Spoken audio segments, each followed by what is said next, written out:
ഇത്രയധികം കല്യാണി തകർന്നു പോകാനുള്ള കാര്യം ഈ ഹോസ്പിറ്റലുകാർ കല്യാണിക്കെതിരെ കൊണ്ട് കേസ് കൊടുത്തു. കഴിഞ്ഞ ദിവസങ്ങളിൽ കല്യാണിയുടെ ഒരു ഷോർട്ട് വീഡിയോ ഞാൻ കണ്ടു. ആ വീഡിയോ ഞാൻ കാണാനുള്ള കാര്യം എന്ന് പറഞ്ഞാൽ അതിൻ്റെ തംബ്നെയിലിൽ കല്യാണിയെ കണ്ടിട്ട് ഞാൻ ഞെട്ടിപ്പോയി. ഇതുവരെ ഞാൻ കണ്ട കല്യാണി അല്ലല്ലോ അത്. തീരെ മെലിഞ്ഞ് സ്കിൻ ടോൺ ഭയങ്കര ഡാർക്കർ ഷെയ്ഡിലേക്ക് മാറി, മുടിയൊക്കെ ഇങ്ങനെ കാപ്പിരി കീപ്പിരി, ഇങ്ങനെ ആയിരുന്നില്ലല്ലോ കല്യാണി എന്ന് ആലോചിച്ചുകൊണ്ടാണ് ആ ഷോർട്ട് വീഡിയോ, എന്തോ പ്രശ്നമുണ്ടല്ലോ എന്ന് ആലോചിച്ചുകൊണ്ടാണ് ആ ഷോർട്ട് വീഡിയോ ഞാൻ കണ്ടത്. അപ്പോൾ ഞാൻ ആലോചിച്ചത് തെറ്റായിരുന്നില്ല. കല്യാണി അതിൽ പല കാര്യങ്ങളും റിവീൽ ചെയ്യുന്നുണ്ട്. കാര്യം പുട്ടുകുറ്റിയെ കഴുകിക്കൊണ്ടാണ് കാര്യങ്ങൾ പറയുന്നത്. അതിൽ പുള്ളിക്കാരത്തി പറയുകയാണ്, കഴിഞ്ഞ 1-2 വീഡിയോയിൽ എൻ്റെ സബ്സ്ക്രൈബേഴ്സൊക്കെ എന്നോട് റിക്വസ്റ്റ് ചെയ്യുന്നുണ്ട്, ചേച്ചി എന്താ പറ്റിയത്, ചേച്ചി പ്രഗ്നൻ്റ് ആണോ, അല്ലെങ്കിൽ ചേച്ചിക്ക് എന്തെങ്കിലും പ്രശ്നമുണ്ടോ എന്നൊക്കെ ചോദിക്കുന്നുണ്ട്. അങ്ങനെ ചോദിച്ചവർക്ക് വേണ്ടി ഞാൻ എൻ്റെ പ്രശ്നം പറയുകയാണെന്ന് പറഞ്ഞിട്ട് കല്യാണി ആ രഹസ്യം പരസ്യമാക്കുകയാണ്. അതായത് ഏതോ സ്കിൻ ക്ലിനിക്, കോസ്മെറ്റിക് ക്ലിനിക് കല്യാണിയെ ചതിച്ചു.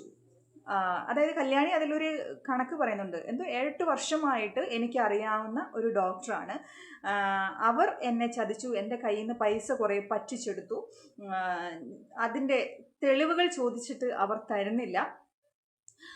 അങ്ങനെ ഒരു ചതി കിട്ടിയത് കൊണ്ട് ഞാൻ ഡിപ്രഷൻ്റെ ആ ഒരു സ്റ്റേജിലായിരുന്നു. അത് കേട്ട് കഴിഞ്ഞപ്പോൾ എനിക്ക് എവിടെയോ ഒരു സംശയം വന്നു. കാരണേ സ്കിൻ കോസ്മെറ്റിക് ക്ലിനിക്കിൽ പോയി പുള്ളിക്കാരത്തിയെ പറ്റിച്ചു, ആളുകൾ പറ്റിച്ചു. ഇപ്പോൾ എന്നെയൊക്കെ, എൻ്റെ മുഖം ഞാൻ നിങ്ങളോട് പല വീഡിയോയിലും പറഞ്ഞിട്ടുണ്ട്, എനിക്ക് സിസ്റ്റിക് ആക്നെ വന്ന ഒരാളാണ്. എൻ്റെ ടീനേജ് മുതൽ എൻ്റെ മുഖം മുഴുവൻ ആക്നെ ഉണ്ടായിരുന്നു. അപ്പോൾ ഞാൻ ഈ എറണാകുളം ഡിസ്ട്രിക്റ്റിലുള്ള പല ഹോസ്പിറ്റലുകൾ ഇറങ്ങി നിരങ്ങിയിട്ടുണ്ട്. ഈ എസ്തെറ്റിക് ക്ലിനിക്കുകളിൽ നമ്മൾ അതിനുള്ള ട്രീറ്റ്മെൻറ്റ് എടുത്ത് ഒറ്റ സിറ്റിംഗ് ഇറങ്ങി കഴിയുമ്പോൾ ചിലപ്പോൾ 30,000 ഒക്കെ നമ്മുടെ കയ്യിൽ നിന്ന് പോയെന്നിരിക്കും. എന്നിട്ടും ഒരു 1 മന്ത് കഴിഞ്ഞിട്ട് നമുക്ക് റിസൾട്ട് ഒന്നും കിട്ടാതെ ഇരിക്കുമ്പോൾ നമ്മളിങ്ങനെ 2-3 ദിവസമൊക്കെ ഇങ്ങനെ നമുക്ക് ഭയങ്കര സങ്കടമാണ്. ശരിയാണ്, ഈ പറയുന്നത് പോലെ ഡിപ്രഷൻ വരാം. എങ്കിൽ പോലും കല്യാണിയുടെ ആ തംബ്നെയിലുള്ള രൂപം ഉണ്ടല്ലോ, ഭയങ്കരമായിട്ട് അങ്ങോട്ട് ഡിപ്രസ്ഡ് ആയിട്ട് ആള് മാറുന്ന രീതിയിൽ, ആ ഒരു ഡ്രാസ്റ്റിക് ചേഞ്ച് വരത്തക്ക രീതിയിൽ ഒരു ഡിപ്രഷൻ ഉണ്ടാകാനൊരു റീസൺ ആണോ ഇത് എന്നുള്ള കാര്യത്തിൽ എനിക്ക് സംശയം തോന്നി. മനസ്സിലായോ? ഞാൻ എന്നിട്ട് ഞാനിങ്ങനെ ആലോചിച്ചു, അല്ല വേറെ എന്തെങ്കിലും പ്രശ്നമായിരിക്കും, എന്തെങ്കിലും പേഴ്സണൽ മാറ്റേഴ്സ് എന്തെങ്കിലും വന്ന് ഡിപ്രഷൻ ഉണ്ടാകാമല്ലോ. അപ്പോൾ അത് നാട്ടുകാരോട് വിളിച്ച് പറയണ്ടല്ലോ എന്ന് വിചാരിച്ച് അൺനെസസറി ആൻഡ് അൺവാണ്ടഡ് ആയിട്ടൊരു ചെറിയ കള്ളം വീഡിയോയിലൂടെ പറയുന്നു. ഒബ്വിയസ്ലി അത് ചെയ്യാമല്ലോ, നമുക്കതിൽ പ്രശ്നമില്ല.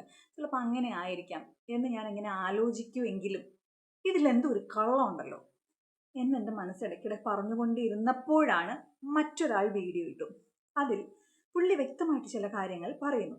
അപ്പോൾ ആ വീഡിയോ കേട്ടുകൊണ്ടിരുന്നപ്പോൾ പുള്ളി പറഞ്ഞു, കല്യാണി ഇട്ട ആ ഷോർട്ട് വീഡിയോയിൽ കല്യാണി പറഞ്ഞ് ഒരാളെ കൊണ്ട് കമൻറ്റ് ചെയ്യിപ്പിച്ചിട്ടുണ്ട്, ഈ ഹോസ്പിറ്റലല്ലേ, ആ കമൻറ്റ് കല്യാണി പിൻ ചെയ്തിട്ടുണ്ട്, അതിന് റിപ്ലൈ കൊടുത്തിട്ടുണ്ട്.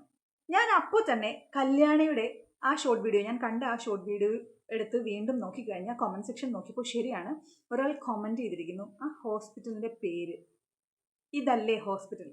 അത് കണ്ടപ്പോൾ ഞാൻ ശരിക്കും ഞെട്ടിപ്പോയി. ബിക്കോസ് ലാസ്റ്റ് 1.5 years ആയിട്ട് ഞാൻ ട്രീറ്റ്മെൻറ്റിന് പോകുന്ന, എൻ്റെ സ്കിൻ ട്രീറ്റ്മെൻറ്റിന് പോകുന്ന ഹോസ്പിറ്റലാണത്. പനമ്പള്ളി നഗറിലാണ്. മാത്രമല്ല ആ ഡോക്ടറിനെ എല്ലാവർക്കും അറിയാം. സോഷ്യൽ മീഡിയയിലൊക്കെ എപ്പോഴും ഇൻ്റർവ്യൂസും അല്ലെങ്കിൽ എസ്തെറ്റിക് സംബന്ധമായിട്ടുള്ള കാര്യങ്ങളും ഒക്കെ ചർച്ച ചെയ്യുന്ന വളരെ വിദഗ്ധയായിട്ടുള്ളൊരു ഡോക്ടർ ആണ് ഈ ഒരു സ്ഥാപനത്തിൻ്റെ ഉടമ. പുള്ളിക്കാരത്തിൻ്റെ ക്ലയൻസ് എന്ന് വെച്ചാൽ, എന്നെ മാറ്റി നിർത്തിക്കോ, സെലിബ്രിറ്റീസാണ്. സെലിബ്രിറ്റീസ് നമ്മൾ എന്തുകൊണ്ടാണ് പറയുന്നതെന്ന് വെച്ചാൽ, ചില കാര്യങ്ങൾ പ്രൂവ് ചെയ്യണമെങ്കിൽ അവിടെ സ്ഥിരമായി ചെല്ലുന്ന ആളുകളെ നമുക്ക് പറയേണ്ടതായിട്ടുണ്ട്. അല്ലാതെ സെലിബ്രിറ്റി സാധാരണക്കാർ എന്നൊരു കാറ്റഗറൈസ് ഞാൻ ചെയ്യുകയല്ല കേട്ടോ. അപ്പോൾ മഞ്ജു വാര്യർ മുതൽ നമ്മുടെ പ്രിയ വാര്യർ, സാനിയ അയ്യപ്പൻ, അതുപോലെയുള്ള സ്റ്റാർസാണ് അവരുടെ ക്ലയൻസ്. പൂർണിമ ഇന്ദ്രജിത്ത് ഈ ഡോക്ടറിൻ്റെ ബെസ്റ്റ് ഫ്രണ്ടാണ്. അവരൊക്കെ ഇവരുടെ അടുത്താണ് ട്രീറ്റ്മെൻറ്റ്. അതായത് സ്ത്രീകൾക്ക് എനിക്ക് ഇപ്പോഴത്തെ ഒരു ഫുഡ് നമ്മൾ കഴിക്കുന്ന ആഹാരക്രമമൊക്കെ വെച്ച് നോക്കുമ്പോൾ ഒരു 25 ഏജ് കഴിയുമ്പോഴത്തേക്കും സ്കിൻ കുറേശ്ശെയായിട്ട് നമ്മുടെ നാച്ചുറൽ ആയിട്ടുള്ള ടോണിൽ നിന്നും അതിൻ്റെ ആ ഒരു രീതിയിൽ നിന്നൊക്കെ മാറ്റം വരും. മനസ്സിലായില്ലേ? അപ്പോൾ ആ ഹോസ്പിറ്റലിനെതിരെയാണ് കല്യാണി ആരോപിച്ചിരിക്കുന്നത്, കല്യാണിയുടെ കയ്യിൽ നിന്ന് പൈസ വാങ്ങിച്ചിട്ട് കല്യാണിയെ ചതിച്ചു എന്ന്. അപ്പോൾ ആ ഹോസ്പിറ്റലിലെ ഡോക്ടറിനെയാണ് കല്യാണിക്ക് കുറച്ച് വർഷങ്ങളായിട്ട് അറിയാമെന്ന് പറയുന്നത്. അപ്പോൾ അത് തെറ്റാണെന്നുള്ള കാര്യം എനിക്ക് മനസ്സിലായി. പിന്നെ കല്യാണി പറയുന്ന രീതിയിൽ കല്യാണിയുടെ കയ്യിൽ നിന്ന് പൈസ വാങ്ങിച്ച് കല്യാണിയെ പറ്റിക്കുമോ എന്നുള്ളൊരു കാര്യം എന്നെ അത്ഭുതപ്പെടുത്തി കേട്ടോ. അപ്പോൾ കല്യാണി അവിടെ എന്ത് കാര്യത്തിനാണ് ട്രീറ്റ്മെൻറ്റിന് പോയെന്ന് പറഞ്ഞാൽ കല്യാണിക്ക് തടി കുറയണം, കല്യാണി കുറച്ച് സുന്ദരിയാവണം. പിന്നെ കല്യാണി സ്കിൻ വൈറ്റനിങ് ക്രീംസ് റെഗുലറായിട്ട് വർഷങ്ങളായിട്ട് യൂസ് ചെയ്തിട്ട് പുള്ളിക്കാരത്തിയുടെ സ്കിന്നിൻ്റെ ബാരിയർ കംപ്ലീറ്റ്ലി ഡാമേജ് ആയി പോയിട്ട് ആ സ്കിൻ പഴയതുപോലെ സുന്ദരമാകാൻ വേണ്ടിയിട്ടാണ് പുള്ളിക്കാരത്തി, ഈ രണ്ട് കാര്യങ്ങൾക്കും വേണ്ടിയിട്ടാണ് പുള്ളിക്കാരത്തി കുറച്ച് വെളുക്കണം, മനസ്സിലായില്ലേ? വെളുക്കാനുള്ള മരുന്ന് തേച്ച് ഇല്ല, പ്രശ്നം ഗുരുതരമായപ്പോൾ അത് വീണ്ടും ശരിയാക്കാൻ വേണ്ടിയാണ് ഈ ഹോസ്പിറ്റലിൽ ചെന്നത്. ഹോസ്പിറ്റലിൽ ചെന്ന് കഴിഞ്ഞപ്പോൾ കല്യാണിയുടെ അവകാശം ചോദ്യം എന്താണെന്ന് വെച്ചാൽ കല്യാണിക്ക് എന്താണ് പറയുന്നത്, കൊളാബ് ചെയ്യണം എന്ന്. അപ്പോൾ കൊളാബ് ചെയ്യുന്നതിൻ്റെ ഗുണം എന്താന്ന് വെച്ചാൽ കൊളാബാണ് ചെയ്യുന്നതെങ്കിൽ ഇത് കൊളാബിൻ്റെ രൂപത്തിൽ പുള്ളിക്കാരത്തേക്ക് ആ ട്രീറ്റ്മെൻറ്റ് എടുക്കാമെന്നുള്ളതായിരിക്കാം. ഫ്രീ ആയിട്ട് ചെയ്യാം, കാരണം കൊളാബാണല്ലോ, അതിൻ്റെ എമൗണ്ട് വേണ്ട, പകരം എനിക്ക് ട്രീറ്റ്മെൻറ്റ് നിങ്ങൾ ഫ്രീ ആയിട്ട് ചെയ്തു തരാം എന്നുള്ളതായിരിക്കാം. ഇത് രണ്ടാമത്തെ കാര്യം. അൾട്ടിമേറ്റ് ആയിട്ടുള്ള കല്യാണിയുടെ ആവശ്യം എന്തെന്ന് വെച്ചാൽ ഈ കൊളാബ് വേണമെന്ന് കല്യാണി അവിടെ റിക്വസ്റ്റ് ചെയ്ത് പ്രശ്നം ഉണ്ടാക്കിയെന്നാണ് അറിഞ്ഞിരിക്കുന്ന കാര്യം. അപ്പോൾ ഈ കൊളാബ് ചെയ്യുമ്പോൾ അവരുടെ പേജിൽ, ഇൻസ്റ്റഗ്രാം പേജിൽ കല്യാണിയുടെ മുഖവും കല്യാണിയുടെ വീഡിയോയും വരും. ഇതുകൊണ്ടെന്താ കല്യാണിക്ക് ഗുണമെന്ന് ചോദിച്ചു കഴിഞ്ഞാൽ കല്യാണിക്ക് ഗുണമേ ഉള്ളൂ. അതുകൊണ്ടാണ് കല്യാണി പുളിങ്കൊമ്പിൽ കയറി അങ്ങ് പിടിച്ചത്. കാരണം അവരുടെ ഇൻസ്റ്റഗ്രാം, ഈ ഹോസ്പിറ്റലിൻ്റെ ഇൻസ്റ്റഗ്രാം പേജ് എടുത്ത് നോക്കിക്കഴിഞ്ഞാൽ മനസ്സിലാവും അവരുടെ ക്ലയൻസിൻ്റെ ആ ഒരു ക്ലയൻസ് ഏതൊക്കെയാണെന്നൊക്കെ അവർ പോസ്റ്റ് ചെയ്തിരിക്കുന്നത്. മഞ്ജു വാര്യർ, ഗീതു മോഹൻദാസ്, പൂർണിമ, നമ്മുടെ പ്രിയ വാര്യർ, ഇവരൊക്കെയാണ്. അപ്പോൾ അവരുടെ കൂട്ടത്തിൽ, അവരുടെ ഇടയിൽ കല്യാണിയുടെ വീഡിയോയും കൂടെ വരുമ്പോൾ കല്യാണിക്ക് ഗുണമാണോ ദോഷമാണോ? കല്യാണിക്ക് കുറച്ച് ലക്ഷൂറിയസ് ആയിട്ടുള്ള കാര്യങ്ങളൊക്കെ ഭയങ്കര ഇഷ്ടമാണ്. ഏത് പെൺകുട്ടിക്ക് ലക്ഷൂറിയസ് ആയിട്ടുള്ള ലൈഫ് സ്റ്റൈൽ ഇഷ്ടമല്ലാത്ത അല്ലേ? പക്ഷേ ചില കാര്യങ്ങൾ ഇടിച്ച് വഴക്കുണ്ടാക്കി നേടുക എന്നുള്ളത് തീരെ അധംപതിച്ച ഒരു ചിന്താഗതിയും സ്വഭാവ രീതിയുമാണ്. അപ്പോൾ കൊളാബ് ഞാൻ ചെയ്തോട്ടെ എന്ന് ചോദിച്ചു. ഏത് ഹോസ്പിറ്റലാ? ഈ പനമ്പള്ളി, ട്രിവാൻഡ്രം, അവിടെ ഇവിടെയൊക്കെ ബ്രാഞ്ചസ് ഉള്ള, ഞാൻ നേരത്തെ പറഞ്ഞതുപോലെ സെലിബ്രിറ്റി ഡോക്ടറാണിവർ. അവരുടെ സോഷ്യൽ മീഡിയ പേജ് നോക്കിക്കഴിഞ്ഞാൽ മനസ്സിലാവും ഒരൊറ്റ കൊളാബും അവിടെയില്ല. ഇതുപോലുള്ള യൂട്യൂബേഴ്സിനെ വെച്ചിട്ടുള്ള ഒരൊറ്റ കൊളാബും അവിടെയില്ല. അവർ സ്വന്തമായിട്ട് പൈസ മുടക്കി അഡ്വർടൈസ്മെൻറ്റ് ഉണ്ടാക്കി ക്രിയേറ്റ് ചെയ്ത്, അതായത് കോണ്ടന്റ് പോലെ അവരിടുന്നുണ്ട്, അല്ലാതെ അതൊരു കൊളാബല്ല. അപ്പോൾ അങ്ങനെയുള്ള അത്രയും ടോപ്പായിട്ടുള്ള നമ്പർ 1 എസ്തെറ്റിക് ക്ലിനിക്കിൽ കല്യാണിക്ക് കൊളാബ് വേണം. കല്യാണിയുടെ ഈ വണ്ണം കുറയണം, കല്യാണി സിനിമ നടിയെ പോലെ സുന്ദരിയാവണം, കല്യാണി സ്കിൻ വൈറ്റനിങ് ക്രീം വാങ്ങിച്ച് തേച്ച് സ്കിൻ ഡാമേജ് ആയത് ശരിയാക്കണം. ഈ 2 മെഗാ ആവശ്യങ്ങൾ ഫ്രീ ആയിട്ട് കൊളാബിലൂടെ ചെയ്യണം. അത് രണ്ടാമത്തെ കാര്യം. നേരത്തെ പറഞ്ഞതുപോലെ മഞ്ജു വാര്യറിൻ്റെയും പ്രിയ വാര്യറുടെയും സാനിയ അയ്യപ്പൻ്റെയൊക്കെ ഇടയ്ക്ക് കല്യാണിയുടെ ഒരു വീഡിയോ അവരുടെ പേജിൽ വരണം. എങ്ങനെയുണ്ട്? ചില്ലറ ആവശ്യമാണോ കല്യാണിക്ക്? അപ്പോൾ എനിക്ക് അത്ഭുതം തോന്നി. കാരണം 1.5 വർഷമായിട്ട് ഞാൻ സ്ഥിരമായി പോകുന്ന ഒരു ക്ലിനിക്കാണ്. ഞാൻ നിങ്ങളോട് നേരത്തെ പറഞ്ഞതുപോലെ എൻ്റെ സ്കിന്നിൽ ഭയങ്കര ആക്നെ പ്രോബ്ലമായിരുന്നു, സിസ്റ്റിക് ആക്നെ ആയിരുന്നു. ടീനേജ് മുതലുള്ള കാര്യമാണ്. ഞാൻ ഈ എറണാകുളത്തുള്ള എല്ലാ ഹോസ്പിറ്റൽ, റീനെ മെഡിസിറ്റി, അതുപോലെ നമ്മുടെ സ്കിൻ സീക്രട്ട്, പിന്നെ ഒരുപാടെടുത്ത് നോ കെയർ, എല്ലായിടത്തും പോയിട്ടുണ്ട്. ഈ ഹോസ്പിറ്റലൊന്നും കൊള്ളില്ല എന്നല്ല ഞാൻ പറയുന്നത്. ആ മെഡിസിൻ എനിക്ക് ശരിയാവണ്ണം ഉപകാരപ്പെട്ടില്ല എന്നുള്ളതാണ്. അല്ലാതെ അവർ പറഞ്ഞു തന്ന മെത്തേഡൊക്കെ ഭയങ്കര അടിപൊളിയായിരുന്നു. പക്ഷേ എൻ്റെ സ്കിന്നിന് അത് പറ്റുന്നുണ്ടായിരുന്നില്ല, മനസ്സിലായില്ലേ? പക്ഷേ മറ്റു പല കാര്യങ്ങൾക്കും നമ്മൾ ഈ ക്ലിനിക്കുകളൊക്കെ വീണ്ടും നമ്മൾ വിസിറ്റ് ചെയ്യാറുണ്ട്. പക്ഷേ എൻ്റെ സ്കിന്നിന് ഏറ്റവും കൂടുതൽ, അതായത് സ്യൂട്ടായിട്ടുള്ള മെഡിസിൻ തന്നതും ആ ഒരു ടെക്നിക്കുകളൊക്കെ എനിക്ക് കൃത്യമായി പറഞ്ഞു തന്നെ എൻ്റെ സ്കിന്നിനെ ഇപ്പോൾ ഉള്ള രീതിയിലേക്ക് കൊണ്ടെത്തിച്ചത് ഈ ഒരു ഹോസ്പിറ്റലും അവിടുത്തെ ഡോക്ടേഴ്സും തന്നെയാണ്. അതുകൊണ്ടാണ് ഞാൻ ഇതിനെതിരെ ശക്തമായി പ്രതികരിക്കുന്നത്. ഞാൻ ഒരു 4-5 മാസം മുന്നേ ഈ കല്യാണിക്കെതിരെ ഒരു വീഡിയോ ചെയ്തിട്ടുണ്ടായിരുന്നു. അതായത് ഈ സൺസ്ക്രീൻ വൈറ്റ് കാസ്റ്റ് ഇല്ല എന്ന് പറഞ്ഞിട്ട്, അതായത് കാണിക്കുന്ന പ്രോഡക്റ്റ് ഒന്ന്, അതിനെ ഡിസ്ക്രൈബ് ചെയ്ത് പറയുന്ന കാര്യങ്ങൾ മറ്റൊന്ന്, മനസ്സിലായി? ചുമ്മാ ഇങ്ങനെ പറഞ്ഞ് പുള്ളിക്കാരത്തി, അതിനുശേഷം പുള്ളിക്കാരത്തി ഭയങ്കര ദേഷ്യപ്പെട്ട് അരഗൻ്റായിട്ട് മറ്റൊരു വീഡിയോ ചെയ്യുന്നു. അതിൽ നിന്നൊക്കെ നമുക്ക് മനസ്സിലാക്കാൻ പറ്റും ഇത് കല്യാണി എന്ന് പറയുന്ന വ്യക്തിക്കെതിരെ പറയുന്ന കാര്യമല്ല. കല്യാണി ചില കാര്യങ്ങൾ ന്യായീകരിക്കാൻ കാട്ടിക്കൂട്ടുന്ന ചില രീതികളുണ്ടല്ലോ, അത് ഭയങ്കര വിയേർഡാണ്. ആ ക്ലിനിക്കിൽ ഈ ഒരു സംഭവം എടുത്തു കഴിഞ്ഞാൽ ആ ഒരു ക്ലിനിക്കിൽ ചെന്ന് കല്യാണിക്ക് കൊളാബ് ചെയ്യണം. കൊളാബ് ചെയ്യേണ്ട ആവശ്യം ഞാൻ പറഞ്ഞു. പൈസ രണ്ടാമതാണ്, ഫ്രീ ട്രീറ്റ്മെൻറ്റ് എന്നുള്ളത് രണ്ടാമതാണ്. ഇമ്പോർട്ടൻ്റ് ആയിട്ട് അൾട്ടിമേറ്റ് ആയിട്ട് കല്യാണി ഉന്നം വെച്ചത് സെലിബ്രിറ്റീസിൻ്റെ, അവരുടെ ആ പേജിൽ സെലിബ്രിറ്റീസിൻ്റെ ഇടയ്ക്ക് കല്യാണിയുടെ മുഖം വരണം. കല്യാണിക്ക് പിന്നീട് കിട്ടുന്ന കൊളാബുകളിലൊക്കെ കല്യാണിക്ക് ഭയങ്കര റേഞ്ച് മാറ്റി കൊടുക്കാമല്ലോ. അപ്പോൾ അതെന്തെങ്കിലും ആയിക്കോട്ടെ.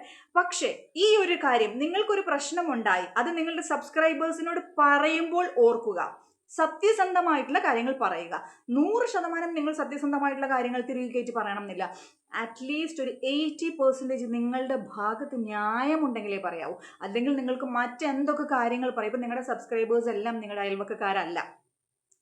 ഈ കേരളത്തിൻ്റെ, ലോകത്തിൻ്റെ നാനാഭാഗത്തിരുന്ന് സബ്സ്ക്രൈബ് ചെയ്തിരിക്കുന്ന മലയാളികളുണ്ടാകാം. അപ്പോൾ അവർക്കൊന്നും നിങ്ങളുടെ വീട്ടിൽ വന്ന് അന്വേഷിക്കേണ്ട ആവശ്യമില്ല. ആരും ഇത് അന്വേഷിച്ച് പോകത്തില്ല. നിങ്ങൾക്ക് മറ്റെന്തെങ്കിലും കാര്യം പറയാമായിരുന്നല്ലോ.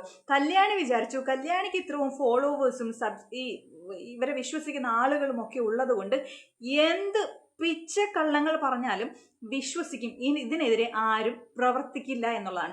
ഞാൻ ഈ പറഞ്ഞതുപോലെ കല്യാണിക്കെതിരെ 1-2 പേർ വീഡിയോ ചെയ്തിട്ടുണ്ടായിരുന്നു. അത് കണ്ടപ്പോഴാണ് ഞാനിത് ഞെട്ടിയതും ഇതൊക്കെ ഞാൻ ചെക്ക് ചെയ്തതും. അത് കഴിഞ്ഞിട്ട് ഞാൻ അവിടെ കോൾ ചെയ്തപ്പോൾ അവർ പറഞ്ഞ ഒരുപാട് കാര്യം, വേണ്ടി വന്നാൽ ഞാൻ അടുത്ത വീഡിയോയിൽ അതൊക്കെ ആഡ് ചെയ്യുന്നതായിരിക്കും. ഞാൻ എൻ്റെ ഒരു വീഡിയോയിലും ഈ പറയുന്ന പോലെ വോയിസുകളോ മറ്റ് വീഡിയോസോ ഒന്നും ആഡ് ചെയ്യാറില്ല. കാരണം അങ്ങനെ ചെയ്തു കഴിഞ്ഞാൽ എനിക്ക് സംസാരിക്കാനുള്ളത്, പറയാനുള്ള സമയം ലഭിക്കാറില്ല. വേണ്ടി വന്നാൽ ഞാനിത് ആഡ് ചെയ്യുന്നതായിരിക്കും. പക്ഷേ ഞാൻ വീണ്ടും പറയാണ്, എനിക്ക് തോന്നുന്നു കല്യാണിയുടെ ഹസ്ബൻഡ് ഒരു ഗവൺമെൻറ് എംപ്ലോയിയാണ്. ഈ പുള്ളി മെറ്റാ ഗ്ലാസ് ഒക്കെ വെച്ചിട്ട്, ക്യാമറ ഉള്ള ഗോഗിൾസ് ഒക്കെ വെച്ച് ഈ ഹോസ്പിറ്റലിൽ ചെന്നിട്ട് അവിടെ ഭയങ്കരമായ രീതിയിൽ പ്രശ്നമുണ്ടാക്കുകയും അവിടെ ഇരുന്ന മറ്റ് ക്ലയൻസ് ഉണ്ടല്ലോ അവരുടെ അടുത്തൊക്കെ ചെന്ന് വളരെ വിയേർഡായിട്ട് ഈ കല്യാണി സംസാരിക്കുകയും ചെയ്തു എന്നറിയുമ്പോൾ കല്യാണി എന്ന യൂട്യൂബറിനെ കുറിച്ച് ഓർത്ത് സത്യം പറഞ്ഞാൽ ഭയങ്കര പരിതാപകരമായിട്ടുള്ള, ശരിക്കും പറഞ്ഞാൽ ഭയങ്കര ലജ്ജ തോന്നുന്നുണ്ട്. എല്ലാവരും അന്ന് ഞാൻ കല്യാണിക്കെതിരെ വീഡിയോ ചെയ്തപ്പോൾ ഒരുപാട് ആളുകൾ സപ്പോർട്ട് ചെയ്ത് വീഡിയോ ഇട്ടിട്ടുണ്ടായിരുന്നു. എല്ലാവർക്കും പറയാനുള്ളത് കുറച്ച് ഫേക്ക് ആയിട്ടുള്ള എലമെന്റ്സ് ഒക്കെ എവിടെയോ കാണുന്നുണ്ട്. പക്ഷെ ഞാൻ ആ കമന്റ് ഒക്കെ വായിച്ചിട്ട് ഫേക്ക് എന്ന് പറഞ്ഞു കഴിഞ്ഞാൽ ഈ സൺസ്ക്രീൻ അത് തെറ്റായിട്ട് പറഞ്ഞു, അതിനപ്പുറത്തേക്ക് ഒരു വ്യക്തിയെ ഫേക്കായിട്ട് കാണാൻ, വീഡിയോയിലൂടെ കാണാൻ എനിക്ക് പറ്റില്ല. ഞാൻ അതിനൊക്കെ കമന്റ് ചെയ്തു, വ്യക്തിപരമായിട്ട് നിങ്ങൾ ഇത് എടുക്കരുത് എന്നുള്ള രീതിയിൽ. പക്ഷെ ഈ ഒരു സംഭവം അറിഞ്ഞു കഴിഞ്ഞപ്പോൾ, ഞാൻ ഈ ക്ലിനിക്കിലുള്ള റിസപ്ഷനിസ്റ്റുമായിട്ട് സംസാരിച്ച് കഴിഞ്ഞപ്പോൾ അവരുടെ കയ്യിൽ എല്ലാ പ്രൂഫും ഉണ്ട്. എനിക്ക് കാര്യം മനസ്സിലായി. അതായത് കല്യാണിയുടെ പൈസ പറ്റിച്ചിട്ട് കല്യാണി ഡിപ്രഷനിലായതല്ല. മനസ്സിലായോ? കല്യാണി അങ്ങനെ പറഞ്ഞു കഴിയുമ്പോൾ കല്യാണിക്കറിയാം കല്യാണിയുടെ സബ്സ്ക്രൈബേഴ്സ് ഒക്കെ കല്ലുമോളെ എന്ന് വിളിച്ച് കൂടുതൽ സ്നേഹം കൊടുക്കുമെന്ന് കല്യാണിക്ക് അറിയാം. കാരണം കുറച്ച് പൈസ ആരോ പറ്റിച്ചെന്ന് അറിഞ്ഞപ്പോൾ തന്നെ ഇത്രയും ഡിപ്രഷൻ്റെ അങ്ങോട്ട് പീക്കിലേക്ക് ചെല്ലണമെങ്കിൽ എത്ര നിഷ്കളങ്കയായിരിക്കും ഈ കല്യാണി എന്ന് വിവരമില്ലാത്ത സബ്സ്ക്രൈബേഴ്സ് ചിന്തിച്ചു കൊള്ളുമെന്ന് കല്യാണിക്ക് നല്ല ബോധം. കല്യാണിക്ക് എങ്ങനെ നിൽക്കണ്ടേന്ന് കല്യാണിക്ക് നന്നായിട്ട് അറിയാം. ശരിക്കും കല്യാണിക്ക് ഡിപ്രഷൻ വരാനുള്ള കാര്യം, ഞാൻ വീണ്ടും പറയാം, ഡിപ്രഷൻ എന്ന് പറഞ്ഞാൽ ചെറിയൊരു കാര്യമല്ല. ഇത്രയധികം കല്യാണി തകർന്നു പോകാനുള്ള കാര്യം, ഈ ഹോസ്പിറ്റലുകാർ കല്യാണിക്കെതിരെ കൊണ്ട് കേസ് കൊടുത്തു. ആ കേസ് കൊടുത്തത് പേടിച്ചിട്ടാണ് പുള്ളിക്കാരത്തി ഇത്രമാത്രം ഡിപ്രഷനിലേക്ക് ആയി പോയത് എന്നുള്ളൊരു കാര്യം എനിക്ക് വ്യക്തമായി മനസ്സിലായി. അപ്പോഴാണ് ഞാനൊരു കാര്യം ചിന്തിച്ചത്, കല്യാണിയുടെ ആ ഷോർട്ട് വീഡിയോ കണ്ടപ്പോൾ എൻ്റെ ഉള്ളിൽ വന്നല്ലോ, എന്തോ ഒരു കള്ളത്തരം ഉണ്ടല്ലോ, ഇങ്ങനെ ഈ ഒരു കാര്യത്തിന് ഒരാൾ ഇങ്ങനെ ഡിപ്രഷനിലേക്കൊക്കെ പോകുമോ, വേറെ എന്തോ ഉണ്ടല്ലോ. ആ വേറെ എന്തോ കാര്യമാണ് ഈ ഹോസ്പിറ്റലുകാർ കല്യാണിക്കെതിരെ പച്ചയായ തെളിവുകൾ വെച്ചിട്ട് കേസ് കൊടുത്തിട്ടുണ്ട്.